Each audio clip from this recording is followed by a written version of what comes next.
Arakan আর্মির একটি patrol team কোনো এক সময় বাংলাদেশের সীমান্তে ঢোকা মাত্র তাদেরকে ইন্টারসেপ্ট করেছিল বিজিবির একটি টহল দল। কোনো রক্তপাত এড়িয়ে সুষ্ঠু সমাধান করা হয়। ঘটনাটি ভবিষ্যতে যাতে কখনো এরকম কাজ তারা না করে এ ব্যাপারে বিজিবি কঠোরভাবে তাদের নিষেধ করেন। বিজিবি জানায় ভবিষ্যতে এ ধরনের ঘটনা ঘটলে তোমরা তো ওই পারেও দাঁড়ানোর জায়গা পাবে না, আসতে পারে না। এটা তো 1:1 একদম বলতে হবে। তুমি যে সব কিছু করছো না, তোমার কমান্ডার কিন্তু অনেক বাজে ইফেক্ট হবে। তুমি আসতে পারো না, এটা তো একটা বাজে এক্সাম্পল দিবে। তুমি এই জিনিসটা বুঝতেছো না, তোমার কমান্ডার লেভেলের কিন্তু অনেকটা বাজে ইফেক্ট হবে। বিজিবি সদস্যটি বাংলাদেশের অভ্যন্তরে প্রবেশ করা সশস্ত্র আরাকান আর্মিদের বলছিল, তোমরা তো 1:1 উদাহরণ দিলে, তুমি তো বুঝতেছো না, কিন্তু তোমার কমান্ডার লেভেলের একটি বাজে ইফেক্ট হবে। কালকে যদি আমি মিডিয়াকে বলে দিই আরাকান আর্মি বাংলাদেশের অভ্যন্তরে এসেছে, তোমাদের তো দাঁড়ানো জায়গাও থাকবে না।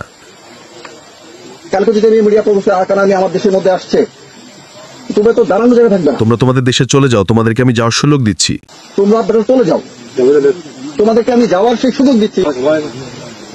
আপনার কি মনে হয় এই আরাকান আর্মিকে কি ছেড়ে দেওয়া উচিত হয়েছে? বিজেপির নাকি তাদেরকে গ্রেফতার করার প্রয়োজন ছিল? কারণ এটি সাধারণ কোনো ঘটনা নয়, এই ইস্যুর সাথে বাংলাদেশের সার্বভৌমত্ব জড়িত।